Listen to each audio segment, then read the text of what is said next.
Good morning, everybody. We're here with Shady Sports Network with a whole bunch of hosts for the first time ever to talk some fighting. So, guys, why don't you go ahead and quickly introduce yourself? We'll start with Krish and then work our way down to Travis. Yeah, my name's Krish. I'm new to Shady Sports Network. I'm a huge fight fan as well. Very nice. Yo, what's up? Fuji Brown, independent professional wrestler. Also going to start doing some writing on pro wrestling and MMA for Shady Sports. Glad to be here. Definitely. Thanks for joining us. My name's Travis. Me and Sam has done a alternate football podcast a lot covering the XFL and the USFL, but I've also done Fights in 5 where I cover a whole lot of UFC news in 5 minutes. I haven't done that recently, but that's because I've been preparing for my own little something. But excited to hop in with this. Nice. Very nice. All right, so we're going to play a quick intro video to introduce our next guest. Normally, I would give my own introduction, but a man did it a whole lot better than I could ever hope to, so let's go ahead and play that video. He stands 6 feet 1 inch tall. We got a high pack. At 257 pounds. From Springfield, Massachusetts, he's representing Chapman House of Pain. Let's hear it for Hassan Graham.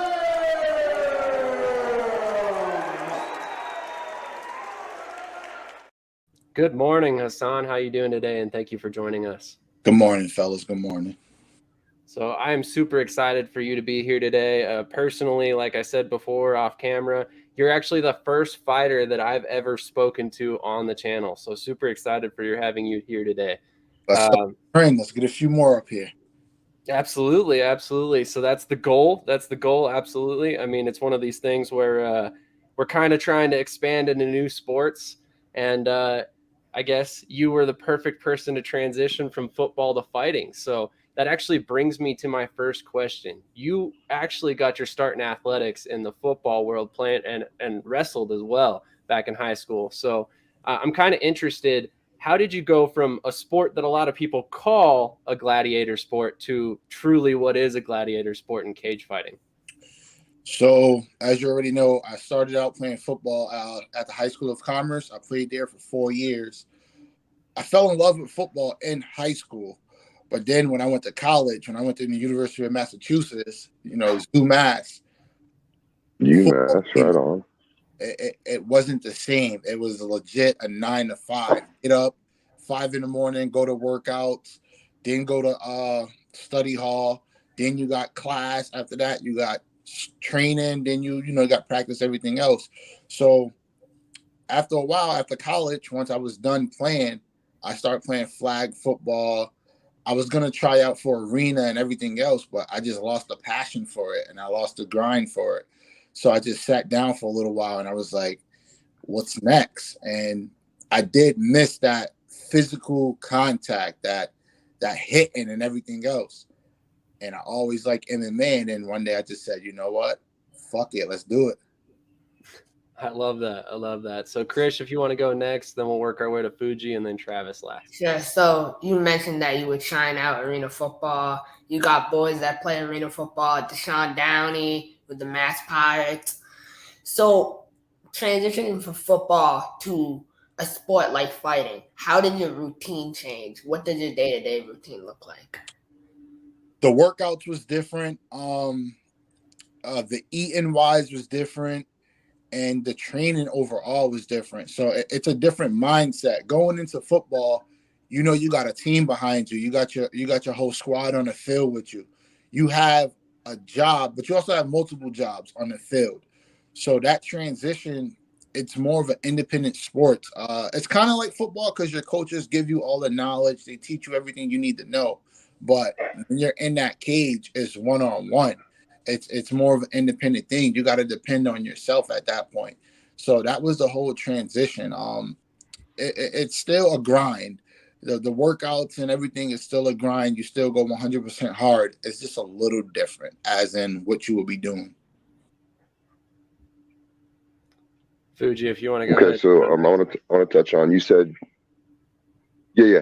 So, good morning. You said you had a amateur wrestling background, so I take it you wrestled a little bit in high school and college. Did that help you, make the transition to MMA, or did that like at least give you a base for your transition to mixed martial arts? Oh, it helped me 100%. I wrestled 4 years in high school, and I did a club in college for about a week, and I gave that up because it was a whole different level. Right. It was a whole different level. But yeah, that base of wrestling 100% helped me out when I wanted to transition to MMA. But the funny thing is, I don't like to wrestle when I'm in that cage. I like to bang. If you watch any of my fights, I only got one fight where I have to do a little bit of wrestling. Other than that, I like to throw these big bombs and knock people out.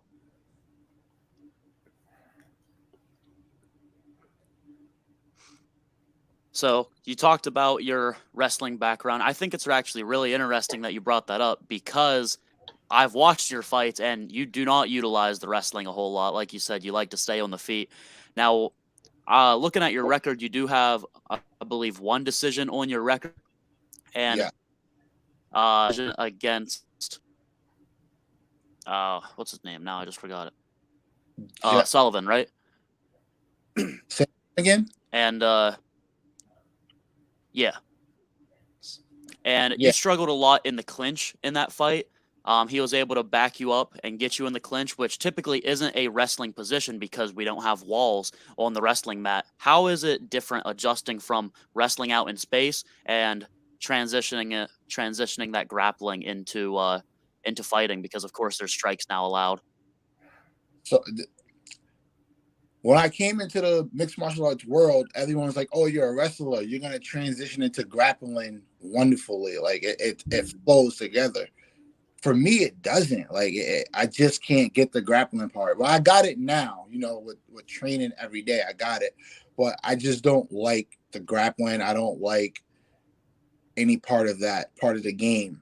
So with that fight you're talking about, I was very confused with the wrestling part of it, the grappling. I should have just used like my pummeling and everything else, but it was like all out the window for me. He was just smothering me, and he had a good game plan. So that's why that was one of my toughest fights. And plus, he could take a hit, so he wouldn't go down at all. But now I got all that. I got all that in my arsenal. I learned how to pummel, get through out of those situations, and I put it together. But wrestling does transition into the jiu-jitsu. You gotta train at it consistently and work on it. Definitely. So this seems like a perfectly good time to fire up the highlight video I promised you. So we'll go ahead and play this while we talk, and then people can kind of see what you're all about, because those big bombs you talk about show up very often on this highlight. So I'm curious, how did you get the nickname of Bounty Hunter? Oh, Bounty Hunter came about. Me and my coaches and just friends were all just like searching for a nickname. They was like, "You need a nickname, you need a nickname." And we just in a group chat throwing around names, and my coach just said, "Yo, Bounty Hunter," and I liked it. It ringed. I liked the way it sounded. So for my next fight, the promoters was like, "Do you got a nickname yet?" And I just said it, Bounty Hunter. And then after that, it stuck. It was like I got a gimmick behind it. Like I'm collecting bounties, so it stuck. It's a perfect name for fighting for me. So I watch you move around the ring with so much ease. Like you seem so smooth out there. It doesn't seem like it's hard for you at all. So I have to wonder, like, what do you eat? What is your diet looking like? I don't have one. That's one of my biggest issues right now. And I'm a pig. I like to eat everything. That's the reason why I'm a heavyweight. I don't want to cut no weight and have to diet differently. But right now I'm starting to go the pescatarian way. I'm trying to eat straight fish, stuff like that, to cut down a little bit lighter on my feet to get faster. But I'm still eating the McDonald's. I'm still eating the Burger King. I'm still eating the Chinese food. I got to get that discipline back.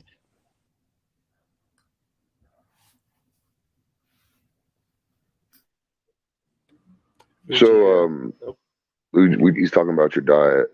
What's your cool. Sorry, my bad. You was talking about your diet. What's your weekly training routine like for a fight camp, as opposed to just a weekly training routine where you're just trying to maintain and stay in shape? So I actually train every day like I'm in camp. There's no off days for me, or there's no like training like I'm not ready to fight. So I train every day like I have a fight coming up, even if I don't. So if I'm off work, I try to get 2 sessions in. I try to get a morning session will be strictly cardio and lifting weights. And then after that, the afternoon will be jujitsu. And then later on in the night will be striking and a little bit of wrestling. So that's Monday, Wednesday, Friday. Tuesdays and Thursdays are strictly cardio.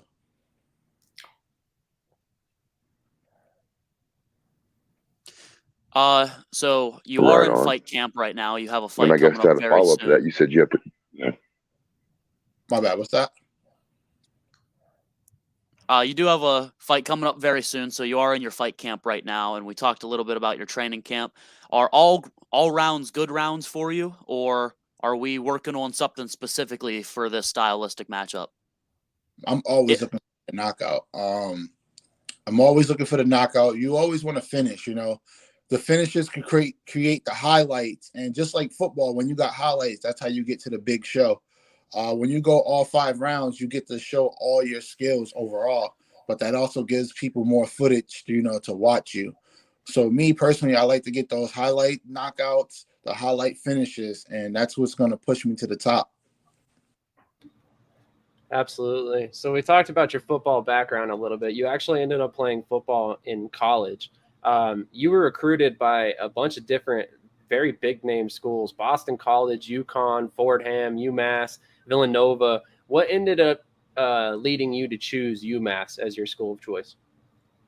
Honestly, I actually I went to UMass because of SATs. I actually went to UConn. I mean, AIC first because my SAT scores wasn't that high, and then I transferred out to UMass.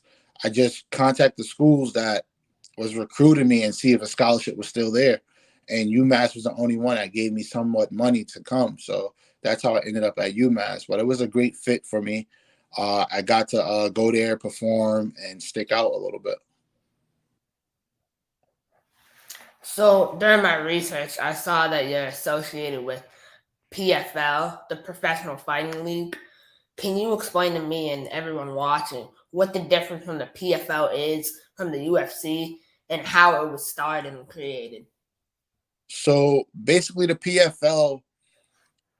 So you got the NFL and you got the XFL, which is right under. So you would say the PFL is right under the UFC. It's one of the biggest promotions. You're at that professional level now where the competition is also there. That's really the difference. It's just a little under the UFC, but the competition is there. If you win a contract, you go into the regular season, you know, and you can win $1 million. So it's really no big difference. Different name. You're still going in there. You're still going to be performing with some of the best fighters in the world, and that's really it. You just got to go in there and do your thing. Yeah, I watch a lot of PFL fights on ESPN, so they're great. They're great quality fighting. And they also, you know, the PFL is snatching up a lot of big names from the UFC at this time. A lot of big players from the UFC are going to the PFL, and who knows? Eventually, they could take over. So, me being so young in my career, this is a great platform for me to be on. For sure. Shout out to my pops. So what are your goals overall in mixed martial arts? I know we touched on when you're talking about your training, you mentioned something I don't think a lot of people might have caught, so I want to reiterate it. You, on your days off from work, you do 2-a-days, but you also have a regular job. Touch on that a little bit and how when you're going up the ranks, you have to balance the, you know, chasing the dream with being able to finance the dream. Oh yeah, so that's one of the most hardest things because when you got a job and you got to make those, you still got to pay and have obligations at home. Like you still have a responsibility at home. So you got some people that don't have a job and can chase the dream all day, and they're moving quicker than me.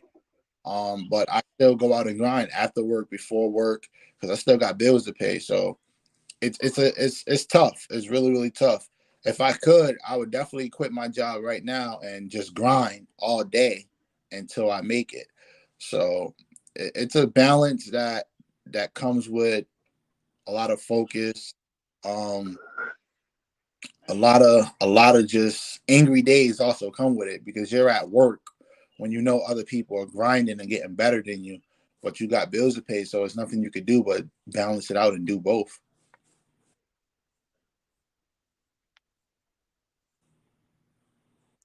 So we touched on you moving up the ranks here. We're gonna take another step down though.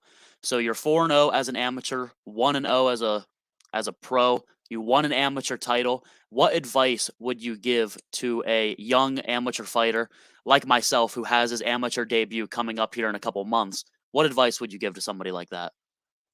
I would say fight all the best competition as an amateur, because once you go pro, that record start over. It doesn't matter what you did as an amateur.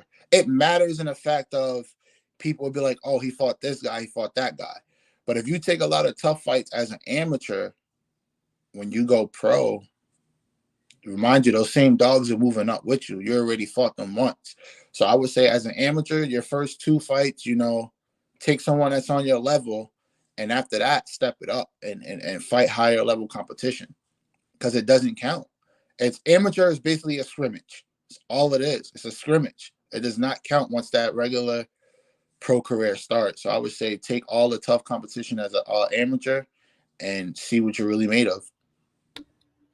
I like that advice. I mean, if you want to move up to the professional level, you have to challenge yourself at the amateur level to get there, in my personal opinion, and obviously your opinion as well. So one of the things I noticed when I was doing my research on you is that you have a very, very long reach, 77 inches, in fact. So talked about how big of an advantage that is when it comes to, basically you're more of a boxer than a wrestler. So you're trying to keep these guys at a distance. You want to kind of dot them in the eye rather than, get on the ground and wrestle with them like you spoke about before. So how big of an advantage is it, that long reach? I never understood it. I never understood it until I actually started fighting. But it's a great thing. I could just sit back and put that jab out there and keep distance, like you said. And plus, I'm a big boy, but these hands move fast, so it works for me, And I don't put myself in a lot of danger as long as I keep that distance. Especially at the heavyweight division, it only take one shot. So, and like I said, I never understood about my reach, how long it was, and how great of a thing it is for mixed martial arts. So when I sit down and I watch your clips and I watch your film, I look at other fighters similar to you, maybe not in MMA, but in boxing. I look at guys like Deontay Wilder, Anthony Joshua, Tyson Fury, and I see a lot of you in them. What fighter do you model your skill off of, you would say? I don't know. That's a tough one for me. You know what? I'm gonna say Kimbo Slice, for the simple fact he was a brawler. He was going in there, throwing those heavy hands, and yeah, Kimbo. I would definitely say Kimbo. I have other skills and other things I haven't displayed in that cage yet, but right now I'm giving Kimbo Slice. I'm on his wave. I'm going in there looking to knock you out.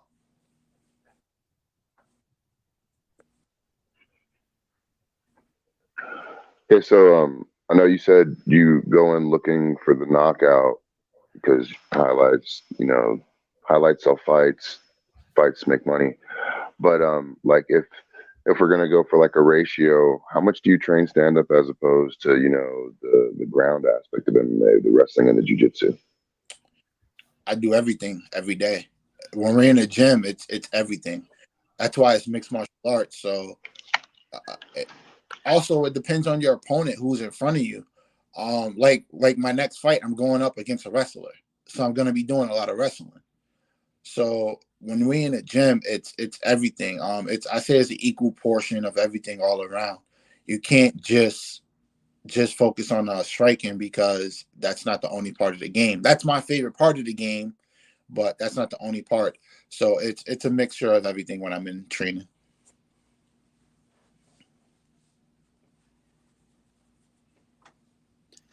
Now, nerves come with the game, and you going up a level to the PFL, like we said, it's a big step up in competition in a lot of ways. How do you deal with the nerves and the anxiety? And I assume there's added anxiety coming with this PF debut? What's crazy about that? Leading up to all my fights, I'm not nervous. The day of the fight, I'm not nervous. Preparing, like in the back when you're getting ready for the fight, I'm not nervous. On the walkout, I'm not nervous. But when I step in the cage, that's when it all comes to me. It hits me and I'm like, holy shit, I'm doing this again. Here we go again. And then something in my mind say, fuck it, you're here. You can't walk out. You got to do it now. So my nerves is a good thing for me. I don't have like bad nerves. So my nerves, like, they come right at the right time and I'm in the spotlight. So it's too late and it's just time to go for me. I don't really get excited leading up to things. So it doesn't bother me. Even now, this is just a fight. It doesn't matter the platform is on. I still got to go in there and do the same thing. It's a fight. It's like being in the Super Bowl. I've been there before. In high school, it's a game. It's the big game, but it's a game. You still have to go and perform. So nerves definitely hit, but my nerves always been good nerves for me. Okay. I think that's really interesting because I think I'm actually like the complete opposite. Like I've done multiple jiu-jitsu tournaments before and I'm nervous, at the weigh-ins, I'm nervous getting ready, all that stuff. But as soon as we make that first contact, it's like we're just grappling or, it's just another training day. You know what I mean? The big thing for me, it's fun. I'm having fun. So whenever I do something that's fun to me, I can't be nervous or I'm not nervous because it's fun. When it's new, like that first fight, oh yeah, those nerves was a lot different. But then once I got in there and I did it, I'm like, yo, this is fun. So it changed for me. Okay. So this will be my last question for you today. You're currently undefeated with your amateur record 4-0. Your professional record is 1-0. However, you've been known for your powerful knockouts. Like you just mentioned, you're going up against a wrestler in your next match in just under a week's time. How do you prepare for something like that? I mean, mentally. I mean, are you the type of guy who you're automatically working strictly on wrestling, or are you trying to immediately get him out of his comfort zone and attack his weaknesses? So I feel like when it comes to MMA, a lot of people haven't seen my wrestling yet, so they don't know where it's at. So they're going to challenge me at it, but they don't understand where my wrestling skills are at yet.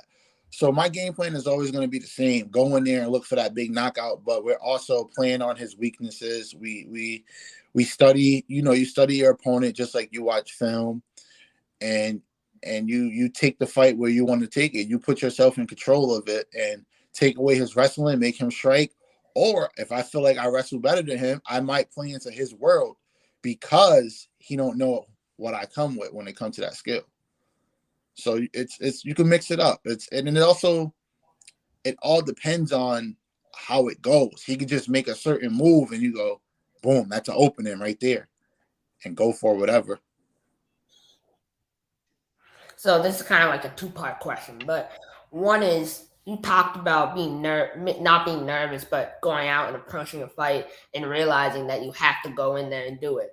So when you're at work or when you're out in public or when you're at home, how do you switch from a fighting state mentally to I need to go to work or, I need to do something at home? Like, how is that switch? Because I imagine that's pretty difficult to go from, beating up someone and then going to working with someone. That's probably like a little difficult, I would say the switch is once I'm in the cage, it's kill mode. It's time to take somebody's head off. It's time to, let all the frustration out from work and from the real world that you can't let out on people in there. So outside of the cage, I'm a big bear, man. I'm just laid back. I'm cool and I'm a regular person. So it's like I just go with the flow. I'm a go with the flow type of person. At work, shit, the boss, she only 5'2". She tell me what to do. And it's like, all right, I don't have a big ego, so I'm able to just switch it in and out. It's simple for me. Just go with the flow. I feel like some people that can't switch that out, it's an ego thing. It's like if you're on the field and you're that guy, once you're off the field, you're not that guy anymore. You're human like everyone else. So it's an easy switch for me. That's awesome, man. That's really something.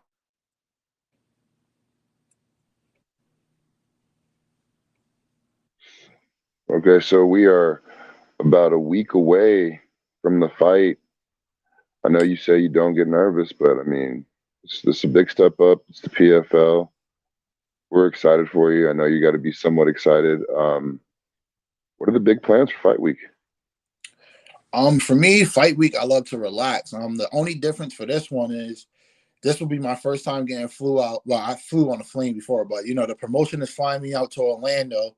The fight will be in Orlando. So it's like, God damn, I'm in Orlando right now. We got cold windstorms and everything. So I'm about to go touch down on some good weather and some good new food and everything out there. But it's a business trip for me. So I'm gonna be in a hotel, I'm gonna be in a jacuzzi relaxing. I'm gonna be, shadow boxing. It's a business trip. That's how I look at it. After the fight though, it's gonna be a turn up. That's the plan. After the fight that night, I'm gonna have my fun. But it's a business trip. I'm going out to Orlando. I'm gonna be chilling in the hotel. Nice little ice bath, relax, and strictly business. I'm gonna watch film, touch up on some tools, and that's it.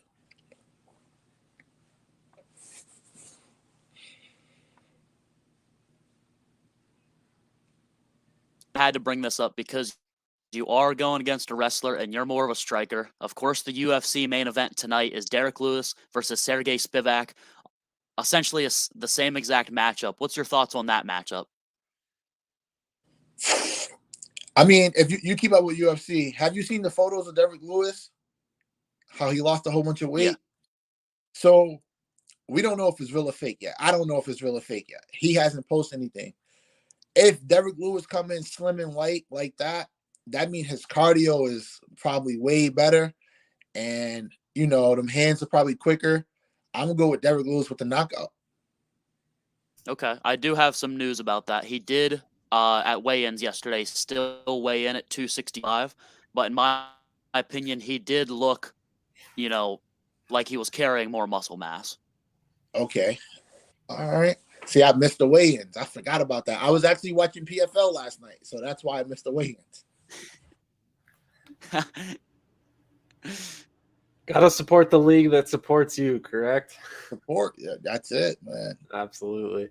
Well, I gotta thank you, Hassan. It's been a pleasure learning more about your career. It was really fun, kind of getting out of my comfort zone because I admittedly I don't know the first thing about fighting, but watching your fights, it's exciting. It's exciting. So I'll definitely be tuning in the future.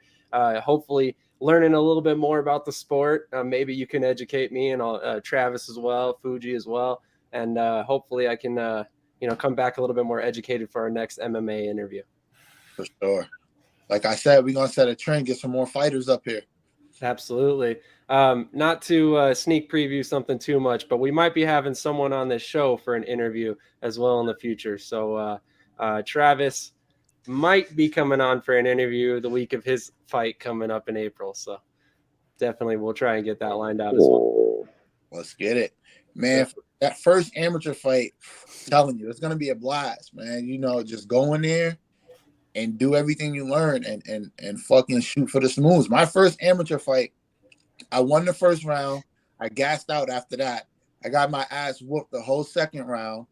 The doctor actually came in and looked at me. It was about to stop the fight. And then the third round, I started out good, and then I was still tired. He started to get the best of me. Then I caught him at the last minute, knocked him out.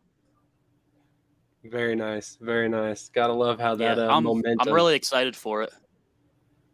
Oh yeah, I'm really excited for it. I mean, I've been doing jiu-jitsu now for like 3 years. I did wrestle in high school for like 3 years.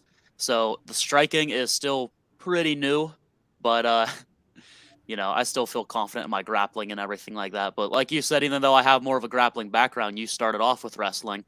I'm not going in there inherently with the game plan of I have to take this guy down. I want to play around on the feet a little bit and, like you said, get that highlight knockout. I mean, but the thing is also stick to what you know. If that's your bread and butter, why step away from it? You have a great point. Yeah, you have a great point. I gotcha. That's your bread and butter. Why? I mean, look at Khabib. Everyone knew what the fuck he was going to do. He's going to take you down, submit you. That was his bread and butter. Why step away from it? That's true. That's a good point. With all that being said, I wanted to give you the floor to shout out anybody you wanted, and as well as tell fans where they can find you on social media and how they can catch your next fight as well. Social media, Facebook, Hassan Graham. Also on Instagram, Hassan_Graham_. For my next fight, I will be fighting for the PFL. It will be February 10th on Fubo TV. If you have a Fire Stick, you can find it on there also. Also, vote for me that night. You know, if I win, vote for me. It's a live vote from the audience and people from at home. Shout out to all my sponsors, and shout out to my team overall. Very nice. Very nice. Thank you once again for joining us. We look forward to catching your next fight, and best of luck in the future, man. All right. Thank you, fellas. Have a great day. Absolutely. You as well. Salute. All right. So I just wanted to shout out our sponsor for today's episode. It is SeatGeek. Use our code SamShady at checkout. You'll save $20. And in the process, you will also support Shady Sports Network and help us continue to produce better content in the future. So with that, we'll catch you in the next one. This is the end of today's episode. Tomorrow, we'll be back with musician, parkour athlete, and former armed service member, Bram Cross, tomorrow morning at the same time. So definitely make sure to tune in for that. Enjoy the rest of your day, and we'll catch you next time.